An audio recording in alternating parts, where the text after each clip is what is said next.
Hello everybody, this is Lucia Klestincova, your host of Lights on Europe. Today's episode is a bit less fun than usual because we've recorded it at the occasion of the 4th anniversary of the terrorist attacks that happened at the Brussels airport. We are speaking to a survivor of this attack, Elizabeth Krahulecz, who's a director of regulatory and public policy at Ernst Young. So we're not really discussing the future of consulting and public affairs industry as initially foreseen, but we're discussing her own personal experience of what it was like to go through what happened and try to figure out how to manage your own healing process once you find yourself in a wheelchair, in pain, as a single mother, and without much of a support structure around you. So I'm sure it will be a very unique experience for you to listen to her sharing, and also probably kind of inspiring listening to how she transformed her life afterwards and how much she's committed to working with organizations and the governments to transform how countries are prepared for terrorist attacks so that families no longer have to go through the pain that she and many others went through after what happened in Brussels.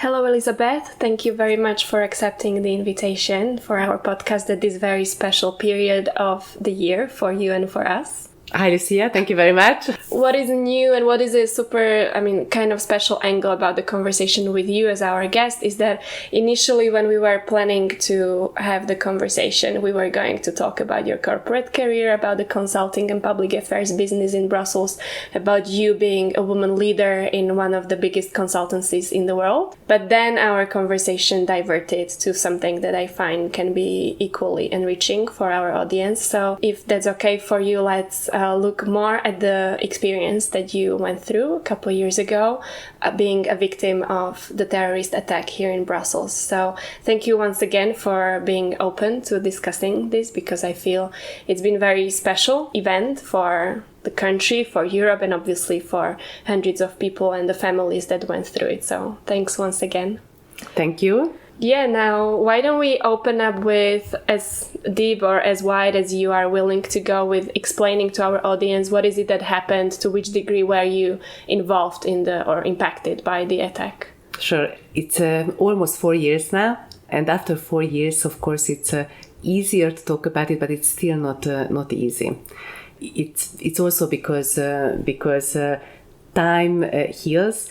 But when you have a major shock, a major trauma, then you deal with it in a completely different way.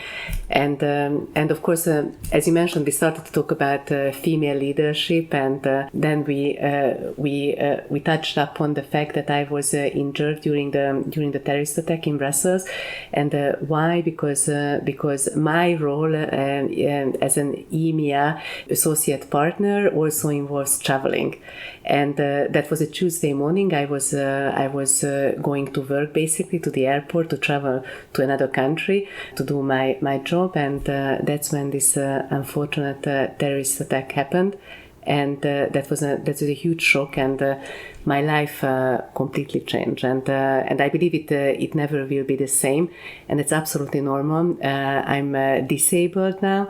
You probably don't see because it's an invisible disability. In terms of my hip has a metal piece in there which holds it together. But luckily, indeed, there isn't any visible disability or visible injury, and of course the emotional part, the post-trauma, which has been there for a long time. Now the terrorist attack is going to be 4 years. That's going to be the 4th anniversary of the terrorist attack, and in some respect I'm more lucky because indeed I focused on the recovery, and at a very early stage, instead of focusing on being a victim, I prefer to focus on being a survivor.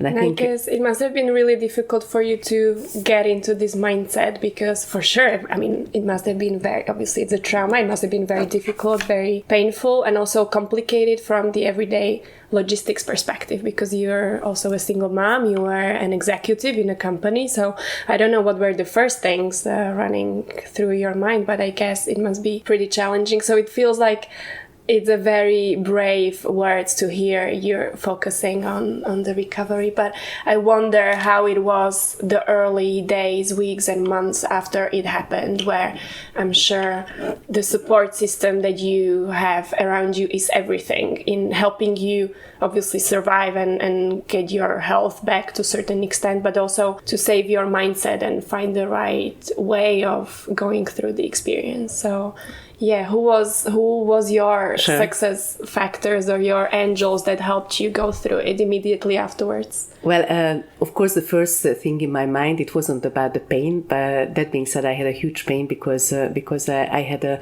really big injury. I was thinking about my daughter. What is happening with her? Because she wasn't with me, so everything around my mind besides just to survive the moment was about my daughter. So how quickly did you manage to get in touch with her on the day? Very quickly. Of course, I couldn't see her because I had a very serious injury, and I was immediately taken to a hospital in Antwerp, and that was quite unfortunate because I couldn't have as much meetings with her. That was because the Brussels hospitals were full? Well, it wasn't even the case. I still don't know why I was taken to Antwerp, but it was a very painful experience for me. Besides what happened, that I wasn't provided the opportunity to be placed in Brussels, so that I was taken to Antwerp. And these are still questions open. And about what helped me, that was a mix of support from many people, friends, of course, and my family in the first place, and of course my employer. They took it very seriously, and they provided me the opportunity to come back to work gradually, which was very important. Which was after how long time? How long did it take you to get the health back so that you can start maybe refocusing on the reintegration to work again? Sure. I couldn't walk for several months. I was in a wheelchair, and of course, as we live in a virtual world, the company provided me the possibility to listen into conference calls, to really get back gradually at my own space.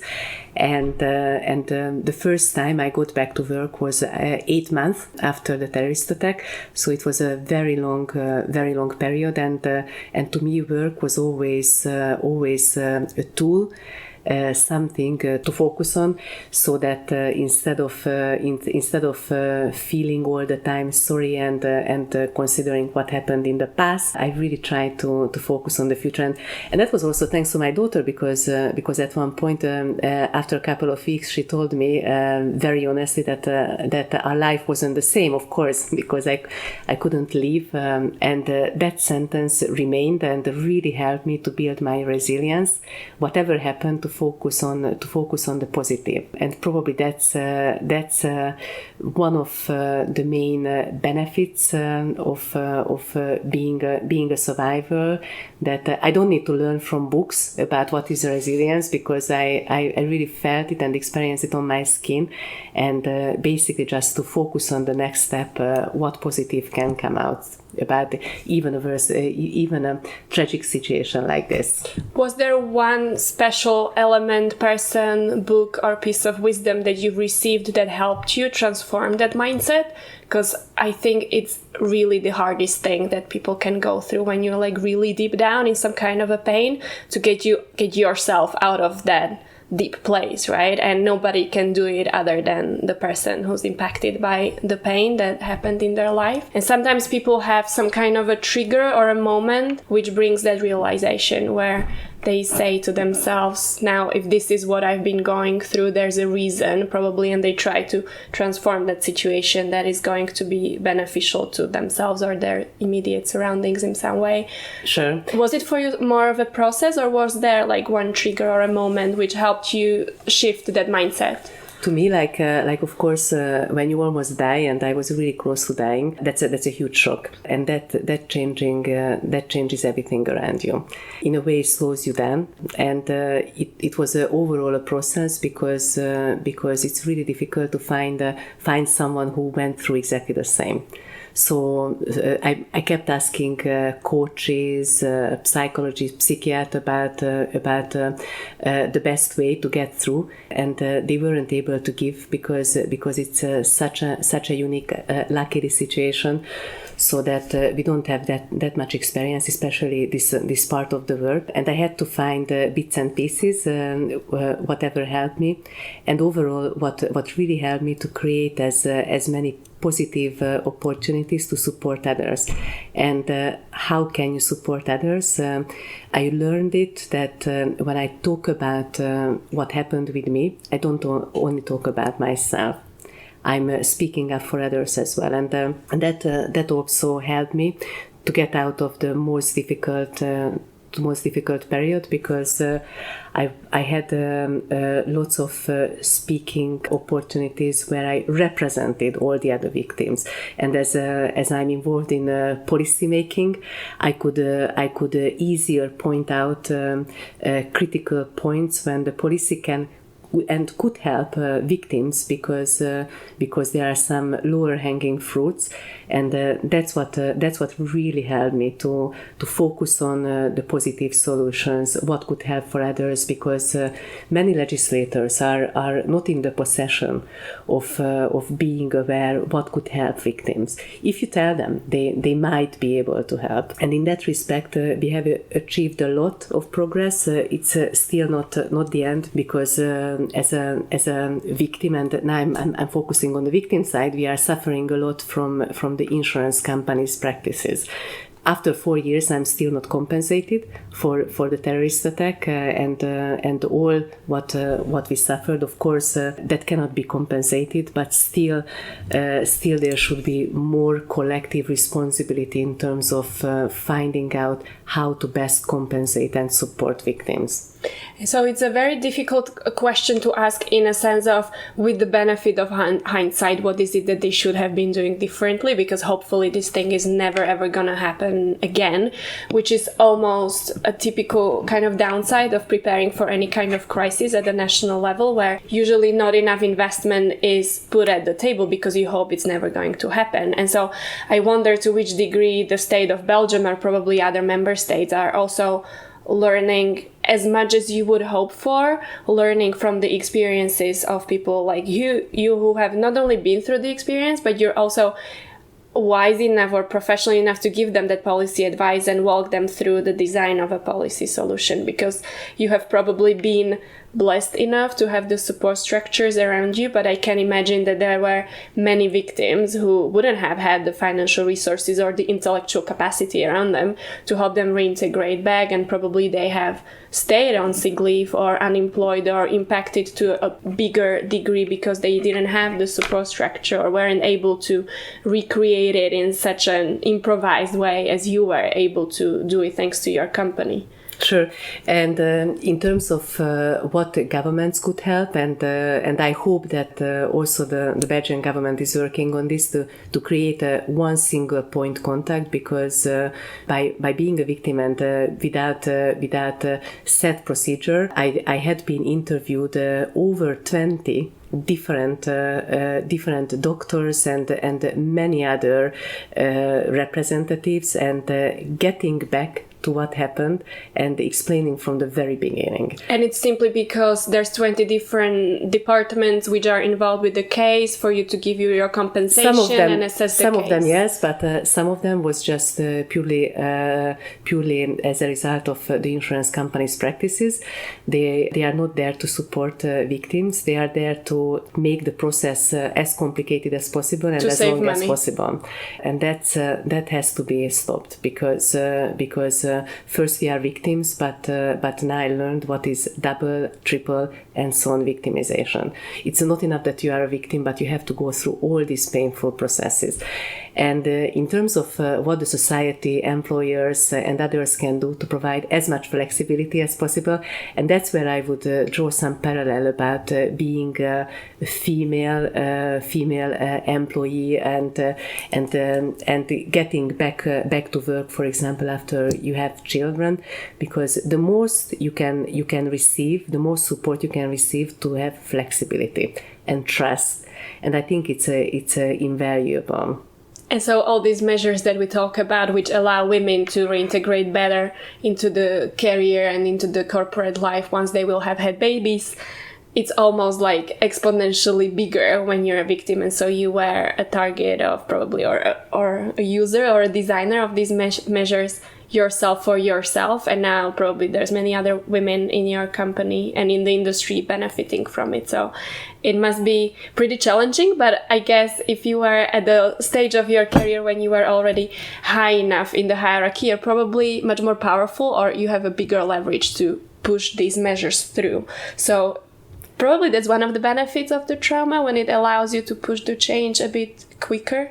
Absolutely, and I truly believe that you can achieve more impact and more changes if you are inside of a system. And of course, if you are higher up in the hierarchy, you learn that you need to represent others and you need to represent yourself in a different way. And it really helps. It really helped me as well to be there to support all the other victims by pointing out to the European Commission. We had meetings with the European Parliament, many other stakeholders. Can you also explain what is the benefit of all of this for the company? Because some people who typically are reluctant for what is labeled as diversity measures which allow a more comfortable life for women or other, I don't want to call it subgroups because women are typically a majority in an organization, but groups of people with special needs. Typically the requests are looked at as a social right or a human rights issue. But of course, research shows that the measures can then translate into a different kind of corporate culture, into different kind of performance of teams and results of a company. So are you, based on your experience, are you able to make the business case as if it were for a bigger rollout of these diversity-friendly measures? Of course, there's a clear business case about this, but when you are a victim or a survivor, that's the last thing you don't think about the business case. But of course, as the society is diverse, the more diverse a company, the more they benefit. Additionally, why it's beneficial for companies, organizations, because as you mentioned, it's a basic human right. The more you pay attention to the human rights aspects, the more attractive you are for your stakeholders. And I think it's really important because the way you think, the way you behave, others will also approach you. Companies like my own company, it's a big international organization, and they take it very seriously that their role as a role model. What we do within the company, it provides good examples for others as well. And in that respect, I have always been really proud of working for EY because they walk the talk. And so we've touched upon what you're doing with the other organizations and the state in order to help victims and their families. If there's corporate people listening to us, if there's a CEO of a company listening and they are aware of having no action plan ready in case such crisis would touch upon a member of the team or the whole team, what is it that you would recommend them, where to start from, or which resources to study if a company would like to get better prepared for this kind of possible crisis that might impact their company? I believe, first of all, it's part of a contingency planning and additional human resource issue. And for me, what was surprising and I still admire the leadership, that within a really few hours I had the possibility to be in contact with my colleagues, and they were listening to me. They were trying to find out what I needed, but additionally there were experts. For example, in New York there was someone who was part of a network which helped me to find an English-speaking coach, a psychologist who could come to the hospital and then to my home to support me. And just to think about it, what is out there, what services you can provide, and who can talk to you is already important. And well, the last angle that I would like to touch upon is the invisible disability, because one thing is 1 to 2 years after the attack when the crisis is totally in everybody's face and mind, and it's on the media, so we are much more present and conscious of trying to help the victims. But then life moves on and people forget, but you continue living with it. And we already had another podcast episode with a colleague of mine, Vera Pinto, who speaks about invisible disabilities from the physical perspective, for instance, of people who have digestion problems and have special physical needs when it comes to infrastructures of building and having access to toilets and other infrastructures. Now, at your level, or in your case, it's a physical combined with the psychological. And so I wonder, how can the organizations go best about addressing them? Because what we've discussed with Vera as well is that oftentimes, for instance, when the victims are being interviewed, they tend not to disclose these special needs at an interview because they feel they would be obviously discriminated against, because the companies don't want to integrate another special case and it's an extra cost or a special situation that they are not comfortable with. And so what would be your advice for organizations, for the individuals, for the family, for the society, to embrace this a bit more openly, to make lives easier for the victims in a super long-term basis? Sure. For me, the invisible disability is indeed physical and emotional as well. Whenever it comes closer to the anniversary of the terrorist attack, it's obviously more difficult. As I have a daughter, and there's a school holiday, which was in fact just last week. My colleagues accept that I really take this week off, and I try not to work because that's the week when I need to prepare for the terrorist attack, because it's not easy. And in terms of talking about stigmas, I believe there are different approaches. And for me, as this was something I couldn't hide because I was on a business trip, so it was obvious that it happened with me. Nothing to hide, but of course you are trying to hide the stigmas. And there's another parallel, because when you are a female employee, it always a big question to you: should I disclose that I have kids, that I'm a single mom or not? And of course, over time, everyone can find its way. But I think it's really important that the company and the colleagues, friends, family, that's easier for them, provides a safe place. And there's a really good example that when you talk about the window weather, it comes from one of the Nordic countries. Is when you are inside and you see the weather outside. And you are in a cozy chalet, and it's always warm and pleasant, and the weather can change outside. It can be sometimes windy, it can be rainy, then the sun comes out, but inside you always feel secure. And it's really important, and that's what I learned. And here I say that thanks to the terrorist attack, because I learned that I need to create a safe place for myself, and if I'm in a safe place, and to me that's resilience. Whatever happens outside, I know that it will pass. I just need to be patient. And colleagues can help a lot to better understand that sometimes you need this safe place, and to provide as much safety as possible so that you can come over all of these challenges and difficulties. Excellent. Thank you very much. We wish you all the best, and thanks a lot for being open to discuss it, because I think that's part of the leadership, speaking openly about these kind of experiences, because obviously it gives a lot of wisdom and food for thought for those out there who could have been impacted by these kind of experiences in some way. So thank you once again. Thank you. Thank you for listening. For follow-up, you can find us on all major podcast platforms and all social media platforms, including our Instagram, Lights on Europe. So feel free to go there now and leave us your review, likes, feedback, as well as tips on who would you like to hear interviewed next time. Bye!